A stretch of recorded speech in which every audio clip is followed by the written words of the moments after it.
Good evening friends. आज हम जो हिंदू पढ़ने वाले हैं वो 24 जून का पढ़ने वाले हैं। बहुत मैं स्पीड से आपको पढ़ाऊँगा।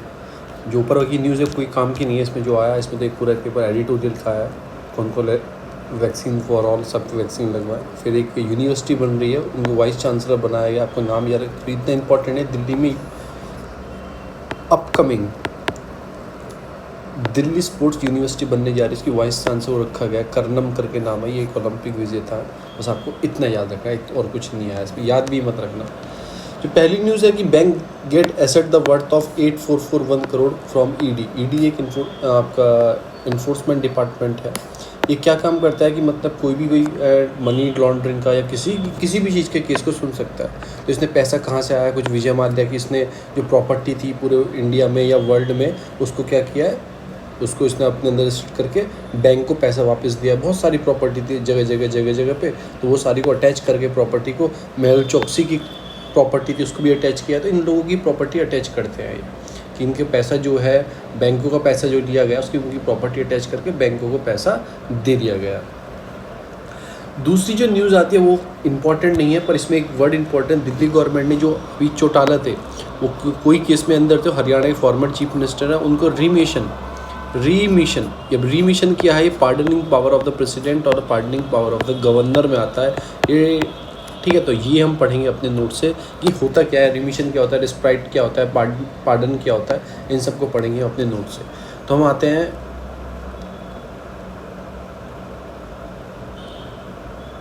शायद मैंने इसमें ये ऐड नहीं किए हैं। क्यों ऐड नहीं किए हैं पार्डनिंग पावर की, शायद मैं इसकी एक सेपरेट वीडियो बनाऊंगा। तो मुझे शॉर्ट ट्रिक पता है कैसे आप याद रखोगे, तो इसके बाद ही 5 मिनट की वो ट्रिक बना दूंगा, इसलिए मैंने इसमें ये ऐड नहीं की है नोट्स में कि रिमिशन क्या होते हैं, प्रेसिडेंट की पावर क्या होती है, गवर्नर की पावर क्या होती है। दोनों में डिफरेंस बताऊंगा कि कौन कौन सी किसकी पार्डनिंग पावर होती है। मैं ऐड कर दूंगा। अगर आपको उसकी वीडियो चाहिए, उसको वो नोटिफिकेशन चाहिए, प्लीज़ ग्रुप को लाइक कर लें और सब्सक्राइब करने के बाद वो बेल आइकन और भी दबा दें, आपको तुरंत अपडेट मिल जाएगा। या फिर ग्रुप के डिस्क्रिप्शन में, मतलब वीडियो के नीचे डिस्क्रिप्शन में ग्रुप का लिंक है टेलीग्राम में। मैं वहाँ पे जो भी वीडियो डालता हूँ वहाँ पे अपलोड करता रहता हूँ। तो ये सारी चीज़ें, आगे चलते हैं।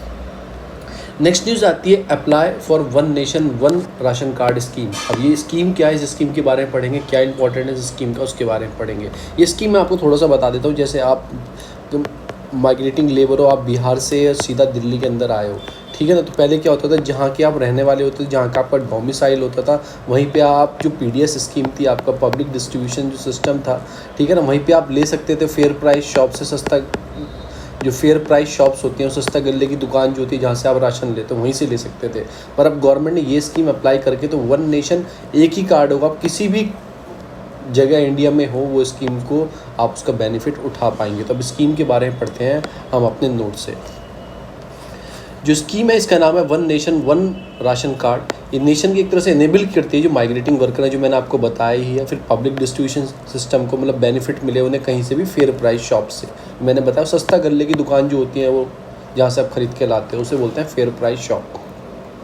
अब कुछ करेक्टरिस्टिक है इसकी कि इसमें जो एग्जिस्टिंग जो राशन कार्ड है विल बी टर्न, जो ऑलरेडी राशन कार्ड लोगों पे हैं वो कन्वर्ट हो जाएंगे one nation one ration card पे। उसके लिए आपको रजिस्टर्ड करना हुआ, ऐसे नहीं होंगे किसी का भी।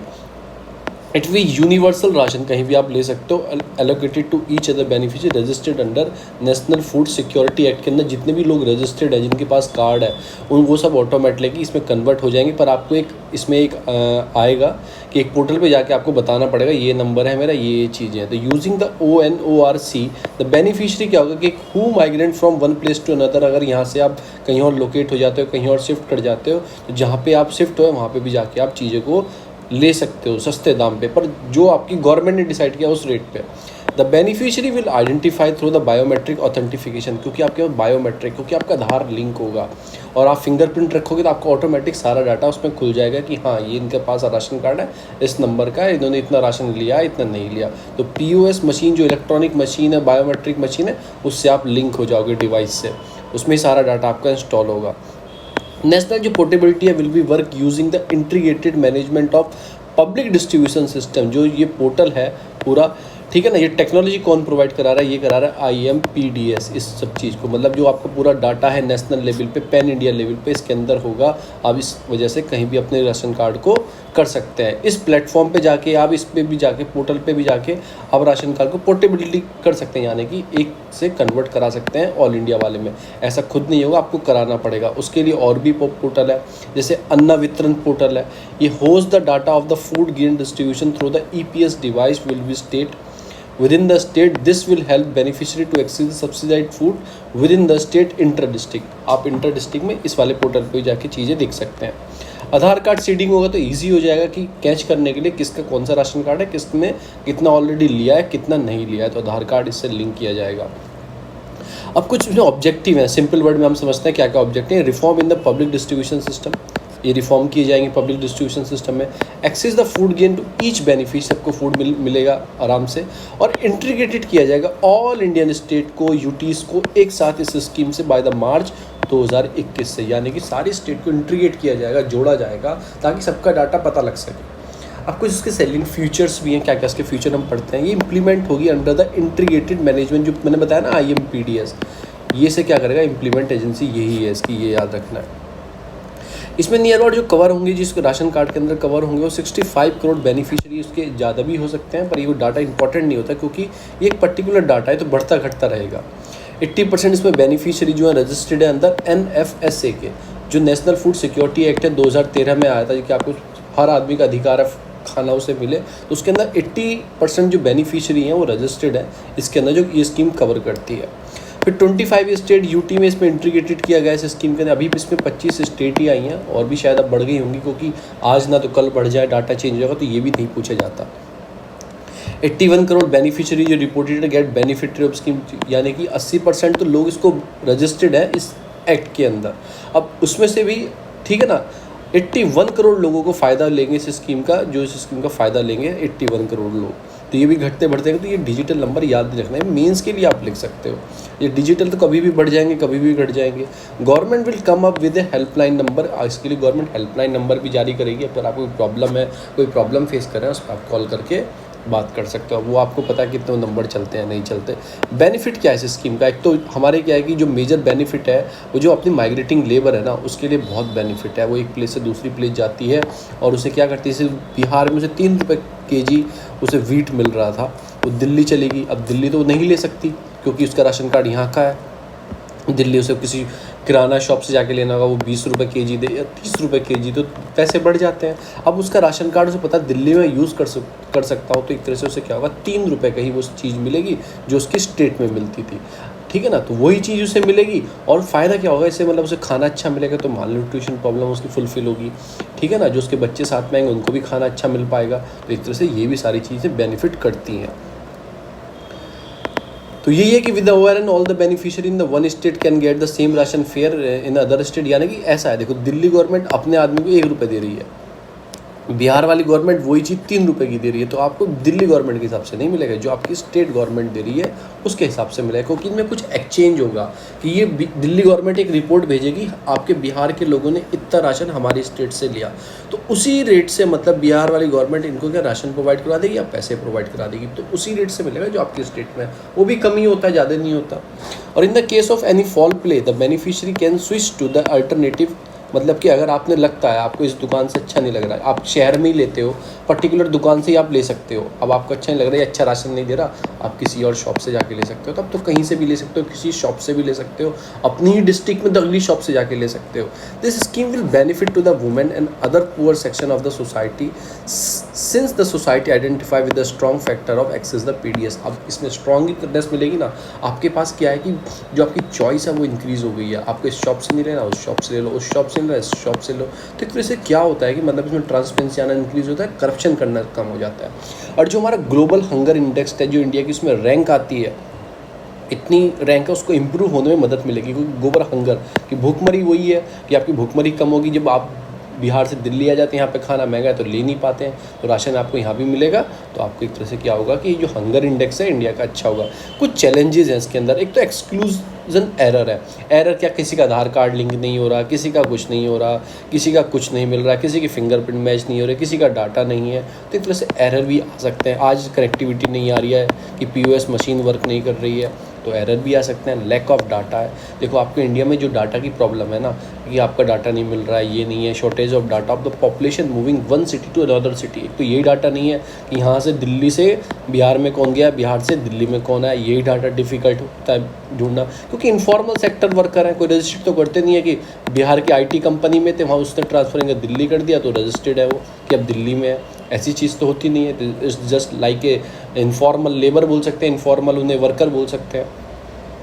फिर जो हमारे में जितनी सोशल सेक्टर स्कीम्स हमें मिलती हैं वो हमारी डोमिसाइल बेस मिलती हैं। Domicile base in the sense मतलब क्या होता है, मैं यूपी का हूँ, यूपी में चलती है कन्या समृद्धि योजना, यूपी में चलती है बेटी मतलब कुछ भी कोई पढ़ाई के लिए स्कीम चलती है, ये चलती है। अब बिहार में वो स्कीम नहीं चलती। अब मैं यहाँ से बिहार चला गया तो मुझे उस स्कीम का फ़ायदा नहीं मिलेगा क्योंकि यूपी में ही मिलता है उस स्कीम का फ़ायदा। एक तरह से जो डोमिसाइल बेस होती हैं स्कीम, उसको हमें चेंज करना पड़ेगा। अब हमें उसे नेशनल लेवल एक्सेस देना पड़ेगा जो स्कीम के लिए है। और ज़रूरत भी थी टाइम की, कोविड चल रहा था, लोग यहाँ पर अगर राशन मिल जाता खाना पीना तो क्यों अपने घर जाने के मजबूर होते लोग, तो वो भी कारण था। फिर कुछ और भी चीज़ें, बहुत चीज़ का फ़ायदा मिलेगा। तो ये जो थी हमारी one nation one ration card की स्कीम थी। हम आते हैं बैक टू अवर हिंदू पे आते हैं, आगे चलते हैं। अब आते हैं एक्सट्रीम हीट। एक्सट्रीम हीट से क्या होता है कि तो गर्मी बढ़ी, ठीक है, उससे क्या होता है, फिर क्या होता है, आग, फायर।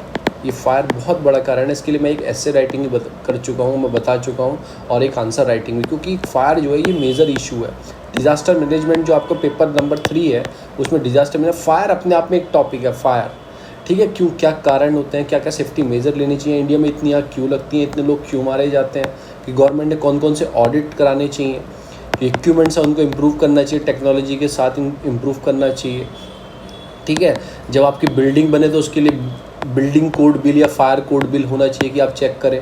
और ट्रांसपेरेंसी और अकाउंटेबिलिटी होनी चाहिए, मतलब कि जो आप काम कर रहे हो थर्ड पार्टी ऑडिट कराओ। ये नहीं कि जिसने परमिशन दी उसने ही ऑडिट कर लिया तो उसमें करप्शन बढ़ने चाहिए। थर्ड पार्टी ऑडिट कराओ, तीसरी पार्टी से ऑडिट कराओ जिसका कोई फ़ायदा नहीं भी हो, लाभ नहीं हो, ठीक है ना। और चीज़ों को जो इम्प्लीमेंट करना है आपको, चीज़ों को मतलब उसको बहुत जल्दी इम्प्लीमेंट करो, जो भी चीज़ें हैं इस चीज़ के लिए। कितनी सारी आग देखी होंगी आपने, कोविड टाइम पे हॉस्पिटल में आग लग रही है इक्विपमेंट की वजह से, पुराने हो चुके हैं, कोई सेफ्टी मेजर्स नहीं है उनके पास कि बिल्डिंग में कितने एग्जिट होने चाहिए, कितने नहीं होने चाहिए। तो ये सारी चीज़ें फिर हमारे लिए उस चीज़ का ध्यान रखना है। तो हम पढ़ेंगे एक्सट्रीम हीट क्या होती है, वो अपने नोट से एक्सट्रीम हीट बोल लो इसे, ये ऐसे हीट वेव बोल लो। तो ये क्या इंडियन मेट्रोलॉजिकल डिपार्टमेंट के हिसाब से फोरकास्टिंग करता है अपना वेदर, वो बताता है heat wave to severe heat wave condition क्या होती है नॉर्थ वेस्ट में या सेंट्रल में या एडजॉइनिंग पेनिनसुला इंडिया जो है, जो आसपास है पेनिनसुला के उसमें, और हैवी रेन ओवर द जो नॉर्थ ईस्ट में होती है। Many part of the coastal जैसे आंध्र प्रदेश हो गया, उड़ीसा हो गया, महाराष्ट्र हो गया, इन ऑब्जर्व किया है कि टेम्परेचर इनका 42 डिग्री से ऊपर चला गया। देखो एक तो कारण सीधा मैं तो कारण क्या होता है, एक तो कारण यही है कि आपके क्लाइमेटिकल चेंज जो हो रहा है, जो ग्लोबल वार्मिंग बढ़ती जा रही है, आपका जो धरती का जो टेम्परेचर है वो बढ़ता जा रहा है, इसकी वजह से भी कंडीशन, इसकी वजह से ये हीट वेव कंडीशन पैदा हो रही है। देखो ये मुंबई वाले तटवर्ती इलाके यानी कोस्टल एरियाज़ हैं, इस एरियाज़ में आप 42 डिग्री देख रहे हैं तो मॉडरेट टेम्परेचर होता है, हद से 32 डिग्री पहुँच जाएगा तो एक मॉडरेट टेम्परेचर होता है, ना गर्मी होती है कभी ना सर्दी होती है, उसके बाद भी आपने इतना टेम्परेचर देख रहे हो। तो एक कारण तो क्लाइमेटिकल चेंज तो है। फिर उसके बाद हीट वेव क्या होती है, heat wave has been observe due to the dry, देखो ड्राइनेस पड़ रही है, बारिश नहीं हो रही है, और विंड हवा चल रही है और लू चलती है नॉर्थ वेस्ट में, सेंट्रल इंडिया में, उसकी वजह से और ड्राई हो जाती है, उधर से धूप पड़ रही है। एक आपने कॉन्सेप्ट चुना होगा सिटी आइलैंड्स करके। सिटी आइलैंड का कॉन्सेप्ट क्या होता है, देखो गांव में क्या होता है, ज़मीनें रहती हैं, ऊपर से धूप आई तो जब रेडिएशन वापस जाती है, लॉन्ग वेव रेडिएशन वापस जाती है तो ज़्यादा मात्रा में जाती है, पेड़ होते हैं वो रेडिएशन वापस कर देते हैं तो ठंडा रहता है। अब शहरों में क्या है कि हीट आइलैंड बोल लो या सिटी आइलैंड बोल लो, कुछ भी बोलो, शहरों में क्या है कंक्रीट की चीज़ें बनी हुई हैं, जब ऊपर से हीट आती है तो ऑब्जर्व कर लेते हैं और हल्के हल्के निकलती रहती है। कभी भी ये चीज़ याद रखना, जब ऊपर से आपकी रेडिएशन आती है, इसे क्या बोलते हैं शॉर्ट वेव। शॉर्ट वेव कभी ये गर्मी पैदा नहीं करती, कभी ये गर्मी नहीं लाती, जब नीचे से ऊपर जाएगी तो उसकी जो जो चीज़ें ऑब्जर्व अर्थ कर लेगी, थोड़ा थोड़ा और रोक लेंगी, जो नीचे से ऊपर जाएगी लॉन्ग वेव रेडिएशन वो हीट क्रिएट करती हैं। कुछ आपके एटमॉस्फेयर में गैसेस होंगी, ग्लोबल मतलब कि ग्रीन हाउस गैसेस होंगी, वो ऑब्जर्व कर लेती हैं तो वो गर्मी पैदा करती हैं। तो जो गर्मी होती है सिटी में आपने ज़्यादा मिलेगी इन कम्पेयर टू गाँव, क्योंकि गाँव में इतनी चीज़ कंक्रीट की नहीं होती, कोई पक्के घर इतने नहीं होते, थोड़े होते हैं, घर भी होते हैं पास पास नहीं होते, तो इसलिए शहरों में ज़्यादा गर्मी देखने को मिलती है। अब इंडियन मेट्रोलॉजिकल डिपार्टमेंट है क्या, इसे इस्टेब्लिश किया गया था अंग्रेज़ों के टाइम में 1975 में, 1875 में। एक तरह से एजेंसी है मिनिस्ट्री ऑफ अर्थ साइंस की एंड गवर्नमेंट ऑफ इंडिया की। आपको इसे याद रखना है, बहुत इंपॉर्टेंट है। एक सफ़र ऐप आता है, सफ़र, वो यही निकालता है आपका मिनिस्ट्री ऑफ अर्थ साइंस, याद रखना। वो मिनिस्ट्री ऑफ इन्वायरमेंट नहीं निकालती। It is a principal agency responsible रहती है मेट्रोलॉजिकल ऑब्जर्वेशन में क्या हो रहा है, वेदरिंग, फोरकास्टिंग में, और सिस्मोलॉजी में क्या क्या चीज़ें हो रही हैं। अब हीट वेव क्या होती है, एक तरह से पीरियोडिक एबनॉर्मल हाई टेम्परेचर है, कि नॉर्मल से हाई हो जाना टेम्परेचर, एबनॉर्मल कंडीशन हो जाना, more than the normal temperature जो हो जाता है, ऑकर हो जाता है due to the summer season में हो जाता है, नॉर्थ वेस्ट में हो जाता है, कभी कभी साउथ सेंट्रल पार्ट में भी देखा गया। जो आपका हीट वेव है typically occur between May to June, तो अभी क्या चल रहा है, जून 7 चल रहा है, तो ऑब्वियसली देखी जाएंगी। In the some rare cases, क्योंकि जुलाई में क्या आता है, मानसून आ जाता है, बारिश आ जाती है, तो जुलाई में कभी कभी ये जुलाई में भी देखा जाता है। अब है क्या, हाईली डेली जो पीक टेम्परेचर है, मतलब कि लॉन्ग समय तक चल रहा है, मोर इंटेंस हीट हो रही है, वेव हो रही है, बिकम इंक्रीज करती जा रही है globally due to the climatical change, जो मैंने बहुत बड़ा रीज़न बताया, इस वजह से भी चीज़ें बढ़ रही हैं। कुछ क्राइटेरिया सेट किया हुआ है कि आपको कैसे नापना है कि हीट वेव है नहीं है। Heat wave can be consider when the maximum temperature, अगर मैक्सिमम टेम्परेचर होगा उस स्टेशन पे, जैसे मेरे जो शहर का टेम्परेचर 10 डिग्री रहता है, ठीक, गर्मियों में 30 तक पहुंच जाता है, ठीक है ना। अगर ये मैक्सिमम टेम्परेचर एटलीस्ट 40 डिग्री होना चाहिए, 40 डिग्री होना चाहिए प्लेन में, उसके बाद 30 डिग्री होना चाहिए आपका कहाँ पे, हिल एरिया में। पहली बात तो इतना आपको टेम्परेचर चाहिए, ठीक है ना। तब उसके बाद इन द नॉर्मल जो होगा maximum temperature of the station less than और द इक्वल टू 40, ये एक तरह से नॉर्मल होगा। अगर वो इंक्रीज कर रहा है बाय 5 डिग्री और 6 डिग्री तक जा रहा है, यानी कि 40 तक एक नॉर्मल है चीज़ है, पहले इतना टेम्परेचर चाहिए, अगर वो इंक्रीज कर रहा है यानी कि 45 या 46 तक जा रहा है from the normal temperature, it consider as the heat wave condition, उसे हीट वेव कंडीशन बोला जाएगा। और further the increase by 7 degree Celsius, अगर 7 डिग्री सेल्सियस से ऊपर जा रहा है तो उसे सीवियर हीट कंडीशन बोला जाएगा, यानी 47 डिग्री तक या उससे ऊपर जा रहा है। If the normal maximum temperature of the station is more than the 40 degree Celsius, अगर इसमें क्या था तो 40 डिग्री या 40 डिग्री थोड़ा बहुत कम है, उसमें भी अगर वेरिएशन दिखा रहा है तो ऐसे बोल सकते हैं। इसमें क्या बोल रहा है, अगर आपका टेम्परेचर ही मोर देन 40 डिग्री यानी कि 40 डिग्री से अबव है, तो देन उसमें भी रेडिएशन आपको शो कर रहा है 4 से 5 डिग्री का फ्रॉम द नॉर्मल टेम्परेचर, तब भी हीट वेव बोली जाएगी। ऐसा ही 6 तक जा रहा है, वही चीज़ है कि पहले 40 से ऊपर हो, उसके बाद भी इतना वेरिएशन भी करने लगा है, तो उसके बाद भी आपका हीट वेव बोली जाएगी,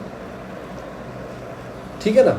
यानी कि जिसमें आपको एक चीज़ बताता हूँ, मेरे शहर का टेम्परेचर 36 डिग्री रहता है, ठीक है, एक नॉर्मल टेम्परेचर है जो चलता है गर्मियों के हिसाब से, इन दिनों चलता है, वो कहीं ना कहीं आसपास 40 डिग्री के आसपास छू रहा है, ठीक है, और वेरिएशन दिखा रहा है लॉन्ग टाइम तक 5 से 6 डिग्री तक का, तो एक तरह से वो हीट वेव में देखी जाएगी। 7 डिग्री तक का वेरिएशन दिखा रहा है, ज़्यादा जा रहा है नॉर्मल से, जो एवरेज टेम्परेचर होता है कई साल का, तो मेरी क्या होगी, पर मेरी डिग्री का 40 और 40 डिग्री के आसपास रह रहा है, बढ़ नहीं रहा है। अगर आपकी शहर का टेम्परेचर जो है नॉर्मल टेम्परेचर स्टेशन का है वो मोर देन 40 डिग्री है, नॉर्मली मोर देन 40 डिग्री रहता है, उसके बाद वेरिएशन इतना दिखा रहा है, तो ये भी किस में होगा, ये भी आपको हीट वेव और सीवियर वेव में कंडीशन कर दिया जाएगा। और एडिशनली एक चीज़ और ऐड की गई है, फिर the actual temperature remain 45 degree for more, मतलब एक तरह से कंटिन्यूस कई दिन तक कि 45 डिग्री रहता है, तो ऑटोमेटिक हीट वेव डिक्लेयर कर दी जाएगी। तो कहने का मतलब इनका वही है कि 45 डिग्री के आसपास आपका टेम्परेचर रहेगा ना, तो हीट वेव में उसे बता दिया जाएगा। अब हेल्थ इम्पैक्ट क्या होता है भाई, सबसे बड़ी चीज़ आप खुद बताओ। हीट स्ट्रोक आ सकता है, आपको गर्मी से आपका स्ट्रोक आ सकता है, ब्रेन में मतलब दर्द हो सकता है, बेहोश हो सकते हैं, कुछ भी हो सकते हो, आपकी डिहाइड्रेशन हो सकती है, बॉडी हीट क्रम्प हो सकती है, हीट एग्जॉस्शन हो सकता है। इट ऑल्सो कोजेस, मतलब फैटिग, यू वीकनेस फील करोगे, डिजीजनेस फील करोगे, हेड अटैक, नोशिया फील करोगे, वोमिटिंग आ सकती है, मसल्स क्रैम्प हो सकती है, स्वेटिंग, पसीना आ सकता है, ये सारी चीज़ें। जो एक्सट्रीम जो temperature can be result atmosphere condition adversely affect the people living in the region, उनको बहुत करता है, साइकोलॉजिकल स्ट्रेस आ सकता है, बहुत सारी चीज़ों में डेथ भी हो सकती है, ज़्यादा आपको हीट और आपकी बॉडी में चलेगी। कहते हैं डिहाइड्रेट मत करो बॉडी, पानी पीते रहो, चक्कर आ जाएंगे, गिर जाओगे, ये सारी चीज़ के कारण इसके होते हैं। अब जो हम नेक्स्ट चीज़ पढ़ने वाले हैं, मैं आपको चीज़ बता दूं, हीट वेव हमारा इससे हो गया है, ये कंपटीशन कमीशन आगे पढ़ेंगे। जो नेक्स्ट न्यूज़ आने वाली है वो अपने आने वाली है एडिटोरियल से रिलेटेड। आसाम ने एक पॉलिसी लाई है, 2 चाइल्ड पॉलिसी लाएगा, विल बी स्टॉट डेवलपमेंट, उसके लिए चीज़ें चेक की जाएंगी कि जो नेशनल आपका नेशनल फैमिली हेल्थ सर्वे है, उसके अकॉर्डिंग ही पॉलिसी रहेगी। उसमें जो किया गया है कि आपको फैमिली प्लानिंग मेंटेन करना है, चीज़ों को देखना है, वो सारी चीज़ चेक की जाएगी। People with more and to people, अगर दो पर्सन है और वो मतलब 2 चाइल्ड पॉलिसी ये आती है, उसके बाद तीसरा पर्सन हो जाता है, मतलब 3 बच्चे हो जाते हैं उनके, शायद उनको गवर्नमेंट स्कीम ना बेनिफिट मिले, ठीक है ना। अमेंडमेंट किया जा रहा है चीज़ों में, जब ये हो जाएगा हम चेक कर लेंगे, क्योंकि असम का टोटल फर्टिलिटी रेट 1.9 है और जो हमारा नेशनल फर्टिलिटी रेट है according to NF national family health survey वो 2.2 है। तो थोड़ा असम का ठीक ठाक है, फैमिली प्लानिंग है चीज़ों में, तो ये सारी चीज़ें तो और हमारे लिए इंपॉर्टेंट नहीं, क्योंकि पर्टिकुलर स्टेट की बात कर रहा है। हमें क्या बात करनी है, नेशनल फैमिली हेल्थ सर्वे की। हमारे पास कोई ऐसी पॉलिसी नहीं है ऑल ओवर इंडिया लेवल पे कि 2 चाइल्ड पॉलिसी, इंडिया के लेवल पे कोई सी पॉलिसी नहीं है। फिर अफगान स्ट्रोम अभी क्या हो रहा है, अभी जो कश्मीर के जो सारे आपकी पॉलिटिकल पार्टीज़ हैं वो अभी किससे मीट करेंगी, PM मोदी से मीट करेंगे और बात करेंगे वो डिलिमिटेशन कमीशन के बारे में। मैंने कल आपको पढ़ाया था तो आज रिपीट नहीं करूँगा। और अफ़गान की पीस के लिए, क्योंकि जो रीज़न है ना जम्मू कश्मीर, वो एक तरह से पूरा टेररिस्ट रीजन है, वहाँ पे कितने अटैक होते रहते हैं। अगर अफ़गान में स्ट्रॉम आएगा ना, अगर तूफ़ान अफ़गान में आएगा, वहाँ पे तालिबान कब्जा करेगा, तो एक तरह से जो आपके टेररिस्ट ऑर्गेनाइजेशन जैसे जैश ए मोहम्मद हुआ, तालिबान हुआ, ये इंडिया के एक एंटी रहते हैं। तो इसका कहीं ना कहीं आपको तूफ़ान इंडिया में देखने को मिलेगा टेररिस्ट, क्योंकि आप खुद बताओ, जब मुझे रहने के लिए कोई जगह मिल जाएगी, मैं स्टेबल वहाँ पे कर पाऊँगा, अपने को मजबूत कर पाऊँगा, और उसके आसपास जो रीजन है मेरे, वहाँ पे भी हमला करूँगा। तो अफ़गान कहीं ना कहीं बॉर्डर भी टच करता है। अगर आपने इंडिया का मैप देखा होगा, जम्मू कश्मीर वाला इधर पाकिस्तान है, तो अफ़गानिस्तान का भी थोड़ा टच होता है, पर वो POK के कब्जे में है, तो ईजी एक्सेस हो जाएगा यहाँ से। तो POK का है तो पाकिस्तान सपोर्ट करता है एक तरीके से, तो कहीं ना कहीं आपको स्ट्रॉन्ग देखा जाएगा। जो ये यही बोलते हैं कि आपको 370 पे देखना चाहिए है क्या नहीं है अमित शाह को। फिर जो चाइना जो अक्साई चीन जो POK हैं उसके रीज़न को आपको सॉल्व करने में बात करनी चाहिए, ठीक है ना। इतने सारे लोग आपने अरेस्टेड किए हैं, कुछ साल में इंटरनेट शटडाउन किया, उस पर प्लीज़ ऐसा मत करो। इन सब चीज़ों की बात करेंगे। स्कूल में ऑनलाइन जो चिल्ड्रन एजुकेशन है उसको बहुत हार्म पहुँचता है, इस चीज़ की चीज़ें लगाते हो। देखो 213 दिन के आसपास आपका मतलब कि इंटरनेट शटडाउन रहा था। ये पूरे वर्ल्ड में सबसे लंबा शटडाउन था इंटरनेट का, किसी भी प्लेस में जो होता है पूरे वर्ल्ड में सबसे लंबा। और उस टाइम पे कर्फ्यू भी लगाया गया था, 144 सेक्शन लगाया गया था, कि धारा 144 लगाई थी IPC की, और भी चीज़ें थी वो लगाया गया। तो इससे हार्म होता है, किस चीज़ का हार्म होता है, स्कूल जा रहे हैं बच्चे, कुछ चीज़ें ले रहे हैं, ऑनलाइन आपने बंद कर रखे तो ऑनलाइन एजुकेशन नहीं ले पा रहे हैं, तो डिमिनिश कर दिया ऑफ द इनकम को, इनकम भी कम हो गई है लोगों की। तो ये सारी चीज़ें हैं। फिर ये कि अफगानिस्तान में जो थ्रेट है कहीं ना कहीं पुल आउट हो जाएगा, US चला जाने वाला, उसका रिस्क कहीं ना कहीं देखा जाएगा। आपको टॉक्स करनी चाहिए अफगानिस्तान से, या फिर उसके जो तालिबान है टॉक्स करनी चाहिए, कहीं ना कहीं चीज़ों को देखना चाहिए। इंडिया और पाकिस्तान के रिलेशन आपको अच्छे करने चाहिए, क्योंकि वो रीज़न ऐसा है कि दोनों वहाँ पर शांति होगी, तभी उसको प्रॉब्लम से सॉल्व मिलेगी। दूसरा जो आता है वो आता है gender technology gap to the end. ये चीज़ क्या कर रहे हैं, जैसे मतलब आपकी जेंडर की चीज़ों में गैप है ना, या जेंडर इक्वलिटी में गैप है, यानी वुमेन को कम मैन को कम, उसके बीच में जो गैप है वुमेन और मैन के बीच में, कहीं ना कहीं इंटरनेट में भी ऐसा ही गैप देखा गया है वुमेन और मैन के बीच में। तो आपने क्या करें, जो पॉलिसी आप जेंडर गैप के लिए बनाते हैं, ऐसी इसी पॉलिसी को दिमाग में रखते हुए जब आप इंटरनेट के लिए कोई पॉलिसी बनाएंगे, इंटरनेट एक्सेस के लिए पॉलिसी बनाएंगे, तो उसमें भी आपको जेंडर का मतलब वुमेन और मैन का ख्याल रखना है। अभी बोलते हैं पेंडेमिक स्टार्ट था, पूरे आपके साउथ एशिया में बहुत मतलब चीज़ों को देखा गया चीज़ों को। फिर इसमें कहीं ना कहीं एक्सेस टू टेक्नोलॉजी, मतलब कि जो never been crucial to ensure the मतलब पब्लिक हेल्थ एंड सेफ्टी, क्योंकि टेक्नोलॉजी आपने देखा बहुत चीज़ें ई-मेडिसिन सेफ्टी के लिए काम यूज़ करते हैं, कि ऑनलाइन कंप्लेन करना, ये सब करना, टेक्नोलॉजी बहुत इंपॉर्टेंट पार्ट हो गया है इस बीच में। आप जो भी कर सकते हो, हेल्थ केयर जो फैसिलिटीज़ हैं आप ऑनलाइन ले सकते हो, move online. Those who left behind the face, मतलब जो पीछे छूट गए हैं, जिनको टेक्नोलॉजी नहीं आती है, उन्हें डिजिटल लिटरेसी नहीं है उनके अंदर, ठीक है ना, चलाना नहीं आता है, तो कहीं ना कहीं उनको डिसएडवांटेज मिलेगा इस चीज़ का। खुद बताओ ना, आप ऑनलाइन टिकट बुक कर सकते हो 1 मिनट में ट्रेन का, एक को लाइन में लग के बुक करना पड़ रहा है। मैं ऑनलाइन अपनी क्या बुक कर सकता हूँ, अपॉइंटमेंट डॉक्टर से बुक कर सकता हूँ, एक को वहाँ पे जाके करना पड़ रहा है, तो कहीं ना कहीं डिसएडवांटेज फेस करेगा। अब limited and no access according to global system mobile जो कम्युनिकेशन है, ये बहुत बताया गया है 390 million women in the lower and the middle income country do not have the internet access. बहुत इंपॉर्टेंट लाइन है मेंस के लिए लिखने के लिए। तो GSMA बोलता है कि 390 मिलियन जो वुमेन है पूरे वर्ल्ड में या मिडिल क्लास जो कंट्री है उसमें उनके पास इंटरनेट एक्सेस नहीं है। साउथ जो एशिया है इसमें more than half of the women with only 65% ऑनिंग the mobile phone. तो मोर देन जो 50% वुमेन है उनके पास मोबाइल फ़ोन नहीं है या इंटरनेट नहीं है। इंडिया में ही देख लो आप, only 14.9% women can use the internet, उनके वही यूज़ करते हैं। यानी कि 100 अगर महिलाएं हैं उसमें से 14.9 यानी कि 15% के आसपास महिलाएं के पास ही इंटरनेट है। अब देखो खुद हमने वैक्सीनेशन अपॉइंटमेंट लेनी है तो वो महिला कैसे लेंगे जिनके पास तो है ही नहीं है, या उनकी जो मेल पार्टनर भी है, स्पाउस है, या फिर कोई भी है वो कोई दूर रहता हो या कुछ भी हो, कुछ भी कंडीशन आ सकती है। तो एक तरीके से देखा गया है वुमेन का जो पार्टिसिपेशन है इंटरनेट में या फिर टेक्नोलॉजी में बहुत कम है। फिर रिसेंटली एक लोकल डाटा मतलब रिवील किया गया था near about 70% more man than the, ये देखा गया है, देखो ये चीज़ थोड़ी फनी है कि 17% ज़्यादा आदमियों ने वैक्सीन लगवाई है इन कंपेयर टू वुमेन। तो वही बोल रहे हैं कि अपॉइंटमेंट नहीं ले पाई वुमेन क्योंकि इंटरनेट या फ़ोन नहीं था, आदमी ने अपने आप दुबके दुबके अपनी अपॉइंटमेंट ले ली और अपना रजिस्टर्ड करा लिया। तो ऐसा बोला जा रहा है। Help are the crucial to protect the women, क्योंकि टेक्नोलॉजी एक तरह से हेल्प भी करती है। आप बहुत सारी चीज़ देख सकते हो ना, मोबाइल में पैनिक बटन हो, आप बाहर घूम रहे हो, पैनिक बटन 2 बार दबाओ तो automatic call near by police station चली जाती है। वो आपकी पुलिस ट्रेस करके, आप बिना फ़ोन पे बात करें वो आपको ट्रेस कर सकती है और वहाँ पे एकदम पुलिस आ सकती है। तो आदमी को शक भी नहीं होगा क्योंकि उसने किसी को कॉल नहीं करी। आप चुपचाप बटन दबाना पैनिक, तो उसका सारा यूज़ किया जा सकता है। और भी चीज़ बताइए, it is more likely that the father and the son will help allowed to use the, हमारी सोसाइटी की जो सोशल थिंकिंग है ना, जो सोशल चीज़ है, पैट्रियार्टिकल सोसाइटी है, डिजिटल डिवाइड है एक तरीके से सोसाइटी के बीच में, घर घर में, कि वुमेन को या फिर अपने घर की गर्ल्स को वो फ़ोन देना नहीं चाहते हैं। कोई भी रीज़न हो सकता है XYZ। तो ये देखा गया फादर सन के पास अलाउड होता है और वुमेन के पास अलाउड नहीं होता है। देन टू द चैलेंज, मतलब एक पैट्रियार्टिकल सोसाइटी है, वही मैंने आपको बताया। देयर इज़ ऑल्सो मतलब कि believe that the women is need to protected, women को प्रोटेक्टेड करना चाहिए किस चीज़ से, जो ऑनलाइन कंटेंट जो आजकल चल रहे हैं डेंजरस है। ठीक है कहीं ना कहीं डेंजरस है, पर आप टेक्नोलॉजी से रेगुलेट नहीं कर सकते किसी भी चीज़ को, एक दिन आपको आना पड़ेगा। क्यों आप क्यों ही चला रहे हो, आपके लिए भी तो खतरनाक हो सकती है, वुमेन के लिए क्यों नहीं हो सकती, क्यों है? या गर्ल वुमेन को सिर्फ फ़ोन नहीं देते हैं, बोलते हैं कि ये गलत चीज़ है, ये वो चीज़ है, फिर बहुत सारी चीज़ों को फेस देखा गया। फिर कोविड-19 वैक्सीनेशन रजिस्टर्ड था, रिक्वायर्ड टू स्मार्टफोन लैपटॉप चाहिए। Man and boy are likely to get timely information मिलती रहती है, अब मैसेज आ जाता है कि आप रजिस्टर्ड कर लो, ये कर लो, पर वुमेन के पास नहीं होती है। तो ये सारी चीज़ है। The concept of feminism go beyond the right of women, जो आपका कॉन्सेप्ट है ना फेमिनिज्म का, वो बियॉन्ड जाता है। कैसे बियॉन्ड जाता है? It is about the way of life, जो बात करता है वे ऑफ लाइफ, यानी फेमिनिज्म मतलब वुमेन को नहीं है, उसके बियॉन्ड है उनके राइट्स की। जैसे सिंपल वे में बताऊं तो इंक्लूसिव होना चाहिए, डेमोक्रेटिक होना चाहिए, ट्रांसपेरेंट होना चाहिए, आपका इगलिटेरियन होना चाहिए, offering the opportunity for all, सबके लिए अपॉर्चुनिटी होनी चाहिए। ये है फेमिनिज्म का मतलब। ये नहीं कि वुमेन है, कि we call it's equality through आपका इनोवेशन, आप इसको इनोवेशन इक्वलिटी बोल सकते हो, इनोवेशन। तो फेमिनिज्म का मतलब यही है।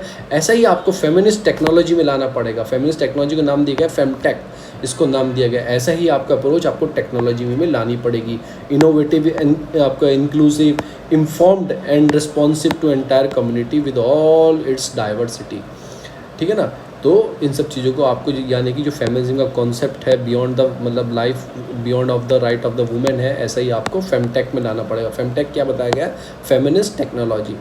एट द UN वुमेन, मतलब UN जो यूनाइटेड नेशन वुमेन एक ऑर्गेनाइजेशन है, बोलते हैं जेंडर इक्वलिटी फोरम, उसमें है to double the number of women and girl working in the technology innovation. जो गर्ल्स की जो इतनी परसेंटेज है उसको डबल करना है, जो वो वर्क करती हैं कोई टेक्नोलॉजी में या फिर ये इनोवेशन में, उसको बढ़ाना है। ऐसा UN वुमेन का प्रण है। उन्होंने वो लिया है कि बाय 2026 तक एम लिया है तो रिड्यूस करना जो जेंडर डिजिटल डिवाइड है ना, जेंडर मतलब कि फीमेल मेल में जो डिजिटली डिवाइड है, कि मतलब इतना कंपैरिजन है, उसको कम करना है। यूनिवर्सल डिजिटल लिटरेसी को इंश्योर करना है कि सबके पास लिटरेसी, मतलब क्या होता है, चीज़ों को चलाने के लिए, चीज़ें चलाने के लिए चीज़ें हो, उसको इंश्योर करना है। सपोर्ट करना है वुमेन लीडर को इन इनोवेटर्स की चीज़ों के फॉर्म में।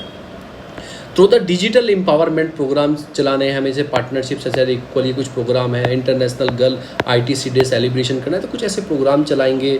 स्टेम जैसे जो मिशन है उनको लेंगे, साइंस, टेक्नोलॉजी, इंजीनियरिंग, मैथमेटिक्स, ऐसे ऐसे मिशन चलाएंगे। तो हम उससे क्या कर सकते हैं, जो डिजिटल हमारी जो डाइवर्स, वो जो आपका जेंडर डिजिटल डिवाइड है उसको कम कर सकते हैं। Hardly the neutral of the world today the most technology lay out by the creating by the man. Man ही उसे क्रिएट करते हैं, मैन ही उसे चलाते हैं। ठीक है ना? उसे चलाते हैं तो मैन की एडवर्टाइजमेंट करते हैं। तो बहुत चीज़ का फ़र्क देखा गया। हमको technology fully example of this, from video game to virtual assistant आ गया है, इतनी सारी चीज़ें हो गई, पर वुमेन अभी भी उन चीज़ों से दूर रखा गया है। जो पॉलिसी कैन नॉट सॉल्व, इसे पॉलिसी सॉल्व नहीं कर सकती, इसे प्राइवेट सेक्टर को भी आगे आना पड़ेगा। ठीक है? Company should not look at the gender equality technology but at ठीक आपको पर्सपेक्टिव रखना पड़ेगा, ठीक है, बट फ्रॉम द एक पैग्नामेटिक वन से। तो GSM में जो मैंने आपको बताया था चीज़ें ना, तो उसे क्लोज आना पड़ेगा, जेंडर की बात करनी पड़ेगी, मोबाइल इंटरनेट प्रोवाइड करना पड़ेगा, क्योंकि आप खुद देखो ना 50% आपके इंडिया में ही वुमेन्स हैं। अगर वुमेन्स के बाद टेक्नोलॉजी होगी तो कुछ नई इनोवेटिव चीज़ें कर सकती हैं, उससे आपका जो इफेक्ट पड़ता है वो GDP के ऊपर बहुत इफेक्ट पड़ेगा। ये बताया गया है जो लोअर और मिडिल इनकम कंट्री, अगर वुमेन एक्सेस हो जाए किस चीज़ के लिए, इंटरनेट उनके पास पहुँच जाए, तो आपकी $700 बिलियन डॉलर आपकी GDP इंक्रीज़ कर जाएगी इन कंट्री की, ऐसा बोला गया है। फिर ये सारी चीज़ें आप पढ़ सकते हैं, क्या क्या अप्रोच रखनी है, कैसे कैसे करना है, कि आपको चीज़ें वही सारी बात करेंगे। जैसे वॉशिंग मशीन है, वॉशिंग मशीन जो वुमेन चलाती हैं, या डिश वॉश है, मतलब जो कपड़े मतलब उसकी बर्तन धोने की, यूटेंसिल धोने की मशीन आती है, वुमेन ऐड करती हैं, वुमेन उसे बताती है, तो वुमेन उसे देखती भी हैं, वुमेन अडॉप्ट करती हैं। तो आपको ऐसा एडवर्टाइजमेंट कराना चाहिए, कोई वुमेन के लिए लाओ चीज़ तो वुमेन से कराओ, वुमेन उसको देखती है, वुमेन एडवर्टाइजमेंट करती है, तो वुमेन उसको देखती हैं। आपने कभी नहीं देखा होगा सर्फ एक्सेल का ऐड कोई आदमी करते हो, हमेशा उसमें फीमेल जरूर मिलेगी आपको, ठीक है ना। आपने जो भी घरेलू चीज़ के ऐड आता है उसमें मोस्टली फीमेल होती हैं, क्यों? वो टेक्नोलॉजी फीमेल को अडॉप्ट करनी है, फीमेल को वो डिश वॉश चलाना है, फीमेल को वॉशिंग मशीन चलानी है, तो उस टाइप की आप टेक्नोलॉजी लाओ, वुमेन का पार्टिसिपेशन बढ़ाओ, इन सब चीज़ों की इसमें बात की गई है। जो नेक्स्ट एडिटोरियल आता है union government head unify effect. अभी क्या बात की गई, कहीं भी हमारे जो कॉन्स्टिट्यूशन में सेंट्रल का वर्ड यूज़ नहीं किया गया है, तो आपको क्या करना है, जो सेंट्रलाइज पावर गवर्नमेंट कर रही है वो गलत कर रही है। हमारे कॉन्स्टिट्यूशन बनाते हुए भी ये बात याद रखी गई थी, कहीं भी सेंट्रल का यूज़ नहीं किया गया, हर जगह union of state, union of government का यूज़ किया गया। इवन आर्टिकल 1 में बोला गया यूनियन ऑफ स्टेट।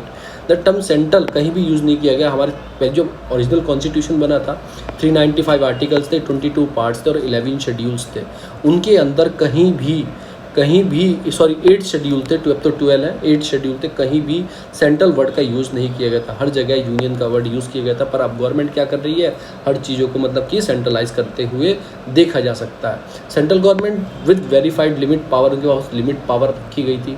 1947 में देश आज़ाद हुआ था, पावर थी कि आप कहीं भी जा सकते हो, either you go Pakistan, Hindustan, और यू कैन इंडिपेंडेंट आप रह सकते हो। तो जो हमारा जो नेचर है, जो इंडियन कॉन्स्टिट्यूशन का नेचर है, एक तो हमारा क्या है, हम किसी एग्रीमेंट से एक साथ नहीं आए हैं, हमारा क्या है, हम अपनी मर्जी से साथ आए, तो हम इनडिस्ट्रक्टेबल है, यानी मतलब जो हमारा यूनियन है वो ब्रेक तो हो ही नहीं सकता, ठीक है ना, ब्रेक तो हो ही नहीं सकता। जस्ट लाइक USA, वहाँ पे क्या है, हम ब्रेक हो सकता है वो, क्योंकि वहाँ पे देखा है 50 स्टेट हैं, और 50 स्टेट में 50 स्टेट का अलग कॉन्स्टिट्यूशन है दोनों के, और दोनों एक समझौते से साथ में है। जैसे कहता है United nation of America, USA, United state of America, तो यूनाइट हुए हैं स्टेट की, एक साथ आई हैं। जैसे आपका बांग्लादेश साथ में आ जाए, नेपाल साथ में आ जाए, भूटान साथ में आ जाए, सब देश साथ में आ जाए, एक यूनाइटेड नेशन हम बना ले, या फिर यूनाइटेड स्टेट ऑफ इंडिया बना ले, तो साथ में आ गया, एग्रीमेंट पे साथ में है, कभी भी अलग हो सकते हैं। पर हमारे यहाँ ऐसा नहीं है। India shall be the union of state, union of state है।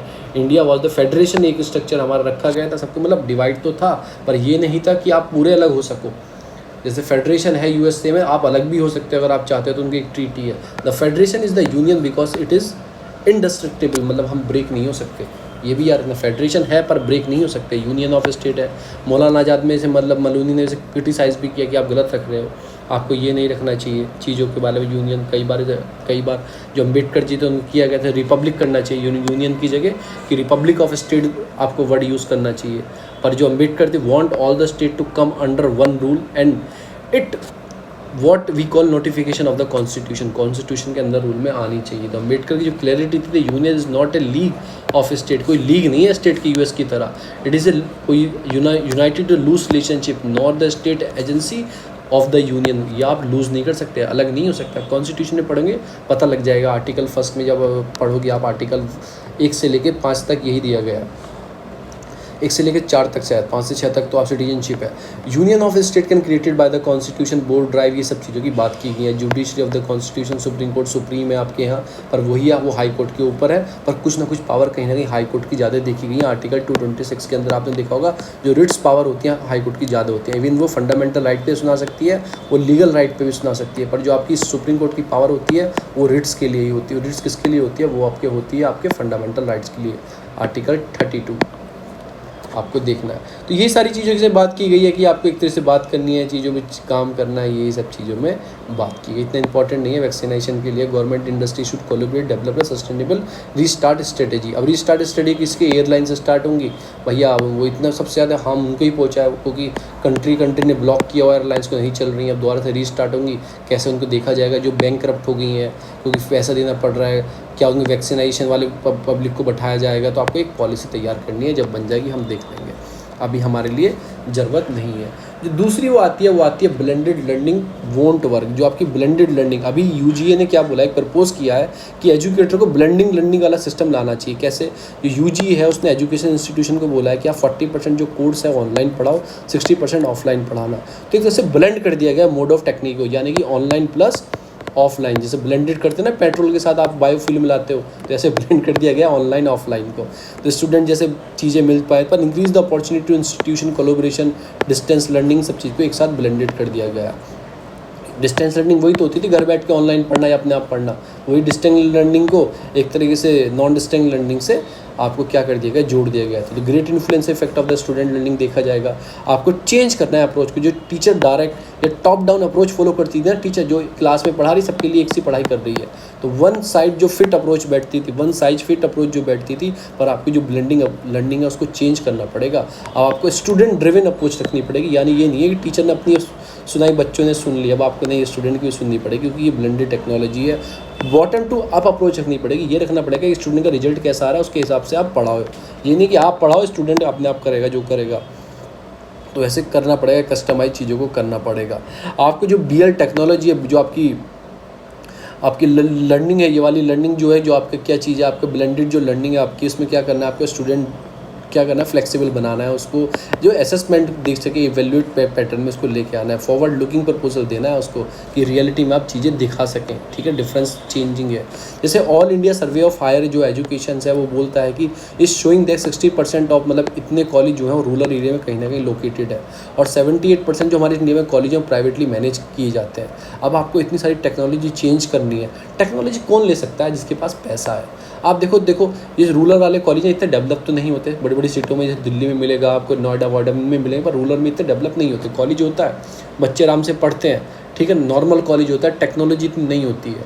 तो वही है कि जो बड़े बड़े बिग कॉर्पोरेट्स हैं वो तो अपने जिनके कॉलेज हैं वो तो कर सकते हैं टेक्नोलॉजी का वर्क, उसमें इन्वेस्ट कर सकते हैं। पर बड़े बड़े छोटे छोटे कॉलेज हैं जगह जगह पे, रूरल एरिया में 60% इन्होंने बता दिए, ठीक है ना, वो कैसे चीज़ों को अडॉप्ट करेंगे अकॉर्डिंग टू द, मतलब कि एक तरह से एक डाटा पोर्टल एक साइंटिफिक किया गया, उसमें इंटरनेट जो पेनिट्रेशन है इंडिया में ओनली 45% है जनवरी 2021 तक।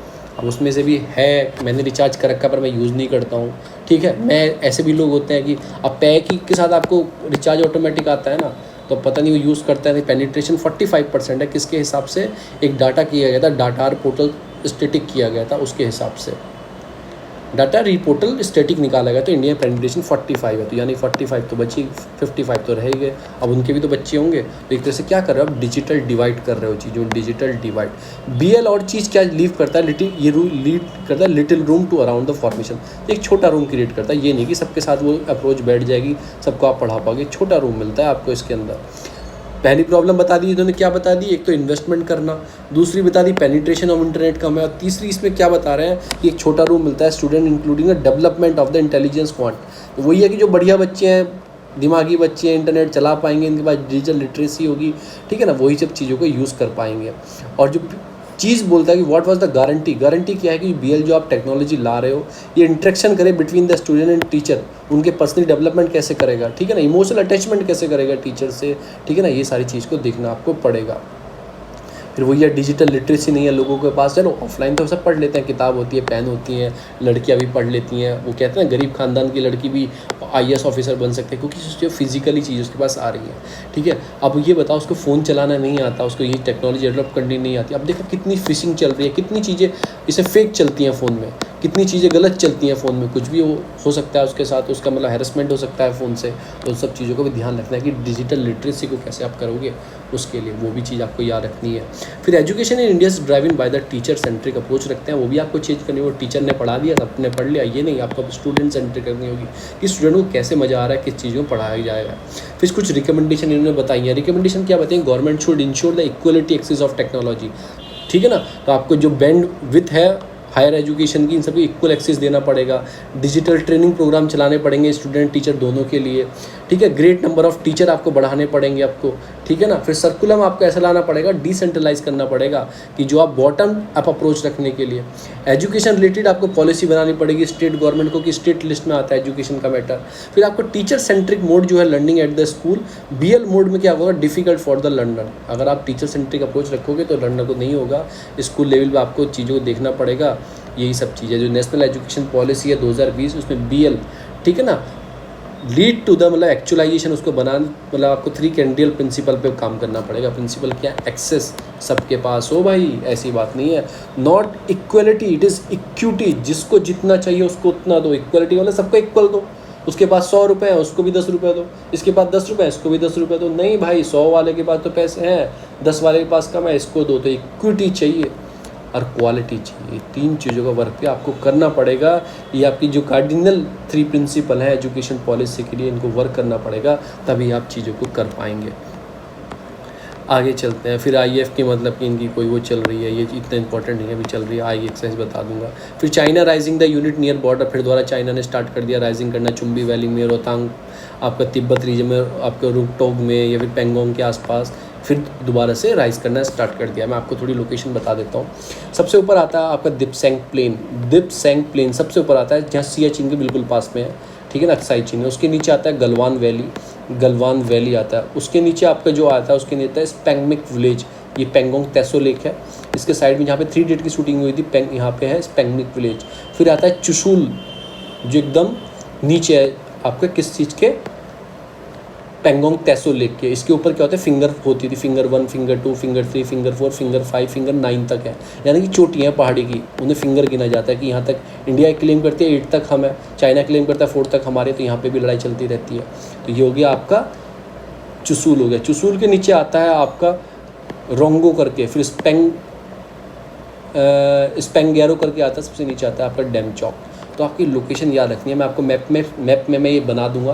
मैं एक सीरीज़ मतलब बनाने जा रहा हूँ वीडियो की, क्या करूँगा, जो रीज़न है, जो मैंने ऑनलाइन मतलब मैंने क्या किया, मार्क किए हुए हैं मैप में मैंने चीज़ों को, वो मैं आपको उसमें सब चीज़ें जो प्लेस करंट में आई हैं पिछले साल में, वो सारी उसमें बता दूंगा। मैंने मार्क की हुई हैं आपको चीज़ों को, तो मैं उसमें आपको बता दूंगा। फिर आपके डिलिमिटेशन कमीशन प्रोसेस के बारे में बोल रहे हैं, इसे मत करो, ये मैंने पूरा पढ़ा है कैसे बनती है, ठीक है। 1971 तक फ्रीज़ की गई हैं सीटें कि नहीं बढ़ सकती, 2016-26 के बाद ही बढ़ेंगी।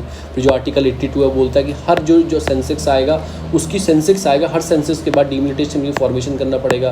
प्रेसिडेंट करता है, पार्लियामेंट पावर देती है इसको करने की। इसमें जो मेंबर होते हैं सुप्रीम कोर्ट के रिटायर्ड और सर्विंग जज होते हैं। फिर चीफ इलेक्शन कमिश्नर होता है, जिस स्टेट में की जा रही है उसके स्टेट के इलेक्शन कमिश्नर होंगे, 3 आदमी होते हैं, ठीक है। इनका जो डिसीजन होता है फाइनल होता है, वो किसी सुप्रीम कोर्ट किसी कोर्ट में आप नहीं जा सकते। तो ये सारी चीज़ें हैं डिलिमिटेशन कमीशन के बारे में।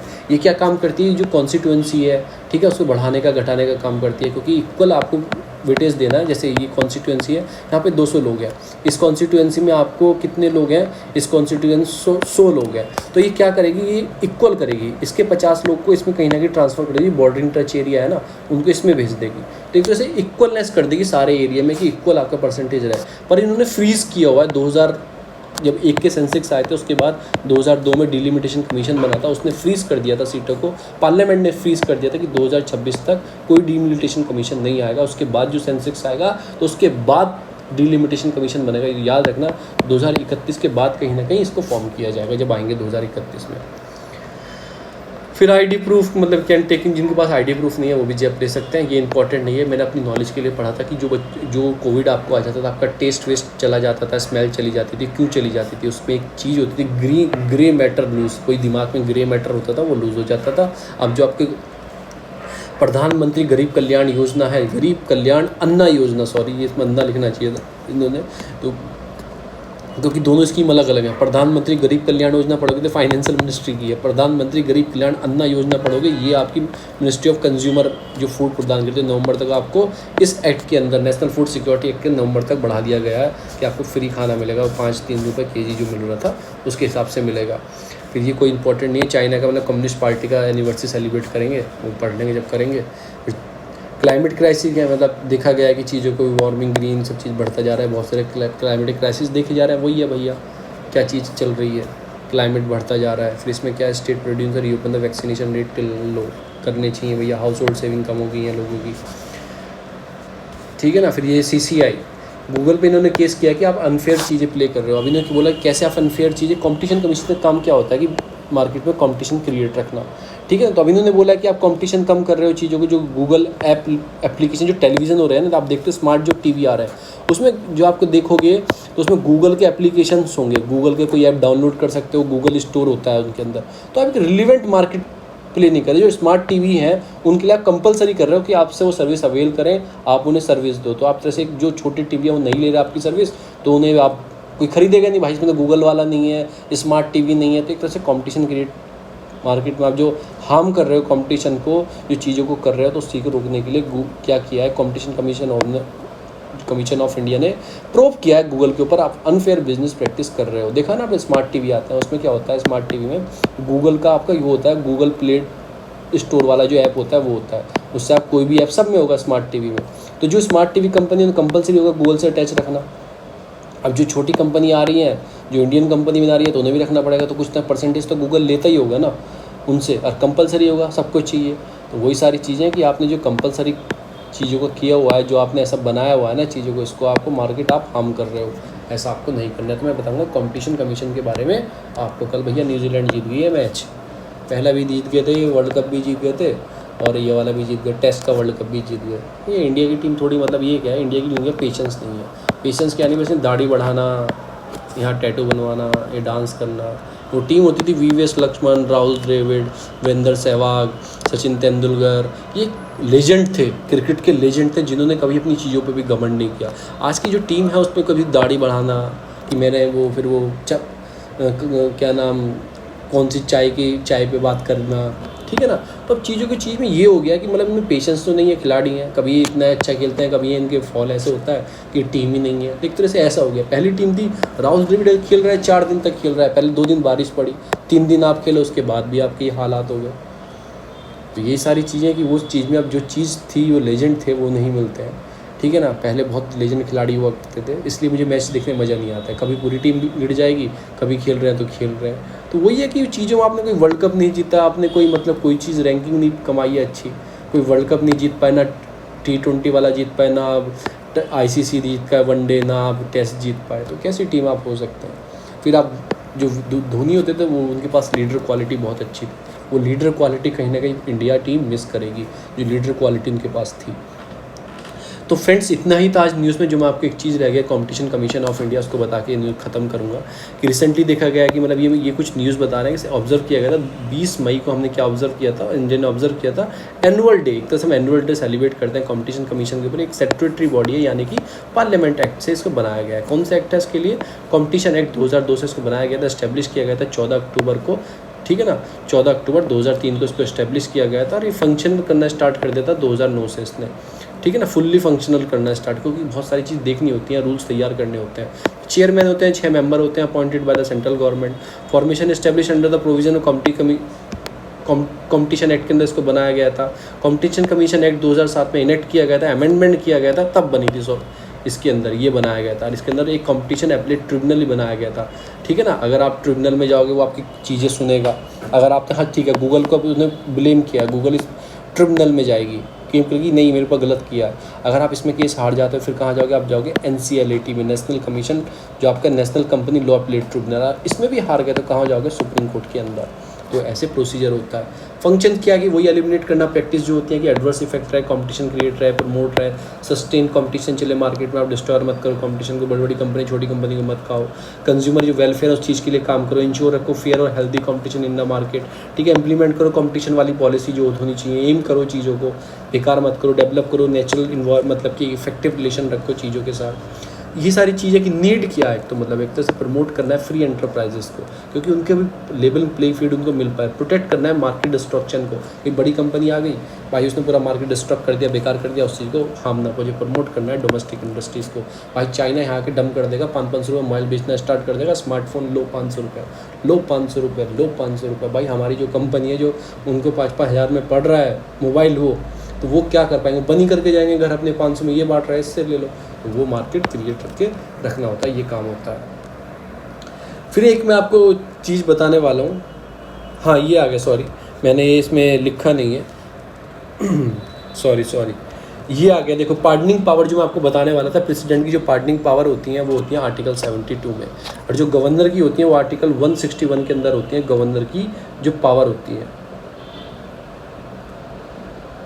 ठीक है ना, तो गवर्नर की इसमें होती है। जो पार्डनिंग होता है कि कंप्लीट भी आपने कोई भी सजाया, आप पे आपने कुछ भी कर रखा है, इवन मर्डर तक कर रखा है, प्रेसिडेंट की बता रहा हूँ पहले मैं, तो आपको फांसी की सज़ा भी हुई है, उसको भी माफ़ कर सकते हैं प्रेसिडेंट पार्डनिंग पावर। एक्चुअली देखा तो जाता है जो प्रेसिडेंट माफ़ करते हैं ना चीज़ों को, वो on the advice of council of minister की करते हैं, जो मिनिस्टर्स होते हैं आपके, उनकी एडवाइस पे। पर विवेक किसका होता है, दिमाग, चीज़ें किसकी होती हैं, वो साइन होते हैं प्रेसिडेंट के। ठीक है, एक तो पूरी माफ़ी मिल गई आपको, पार्डनिंग मिल गई। एक कम्यूटेशन, सॉरी यार मैं इसमें ये नहीं पढ़ा रहा क्योंकि मुझे इसकी सेपरेट वीडियो बनानी है, मैं थोड़ा फ़नी वे में पढ़ाऊंगा, थोड़ी लंबी हो जाएगी। ये 5 चीज़ आपको ज़िंदगी में नहीं भूलोगे, ऐसे ही पढ़ा दूंगा। गवर्नर की इसकी कभी भी आपसे कोई भी उठ के पूछ ले, आप सबसे पहले जवाब दे दोगे इस चीज़ का, ऐसे फ़नी वे में पढ़ा दूंगा चीज़ों को, इसमें ये ऐड नहीं करें। 5 मिनट की सेपरेट वीडियो बनाऊंगा, उसमें मैं ऐड करूँगा। Thank you so much.